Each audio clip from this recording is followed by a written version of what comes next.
Aujourd'hui, je suis dans les quarantaines. Et depuis que j'ai accepté Jésus, je ne suis jamais retourné au monde. Ça veut dire que j'ai passé toute mon enfance dans le Seigneur. J'ai grandi dans le Seigneur. Je me suis marié dans le Seigneur. J'ai commencé à avoir des enfants dans le Seigneur. Je ne suis jamais allé au monde.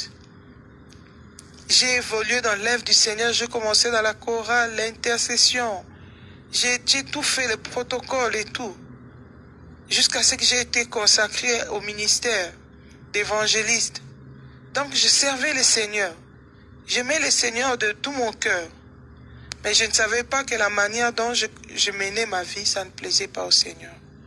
Jusqu'au jour où je suis allé tomber sur ce témoignage de cette servante de Dieu qui parlait comment Dieu l'avait visité et comment Dieu lui a dit, tu vas rater le ciel malgré ton zèle. Tu vas les rater. Pourquoi? À cause de ton apparence, à cause de ton habillement et à cause de l'amertume qu'elle avait dans le cœur pour son mari. Ça m'avait touché.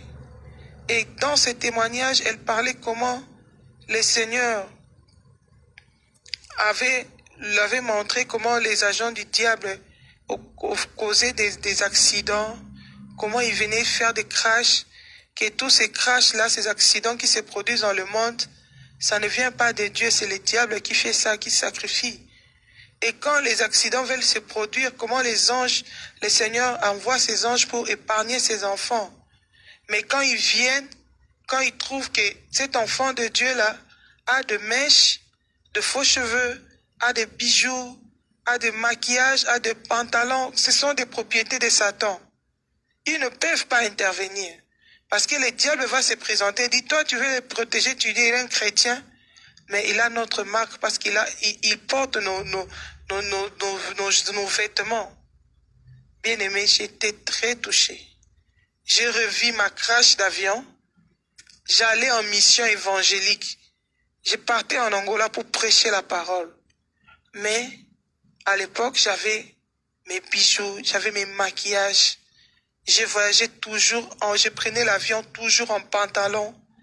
Je me suis imaginé, après avoir passé toute ma vie chrétienne dans le Seigneur, toute ma vie, mon adolescence, je ne suis jamais allé en boîte. Je ne suis jamais allé dans les histoires mondaines.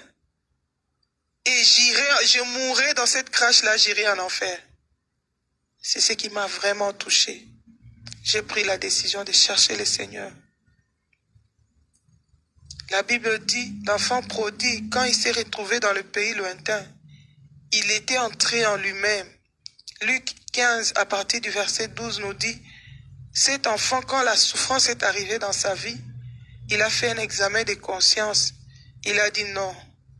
Dans la maison de mon père, même les mercenaires ont à manger. Moi, si je souffre aujourd'hui, c'est parce que je me suis éloigné de la maison de mon père. Il a pris la décision de retourner vers son père. Il a pris la décision de retourner à son premier amour. Moi aussi, je fais l'introspection de ma vie. J'ai essayé de voir ma vie quand je ne mettais pas toutes ces choses. Quand je n'imitais pas d'autres mamans pasteurs que je voyais, d'autres servants de Dieu, que je voyais les Américaines, je voyais comment ils s'habillaient. Et il y a même des gens qui commençaient à m'appeler l'Américaine à cause de mon habillement. Je ne savais pas que je séduisais les gens même à l'église.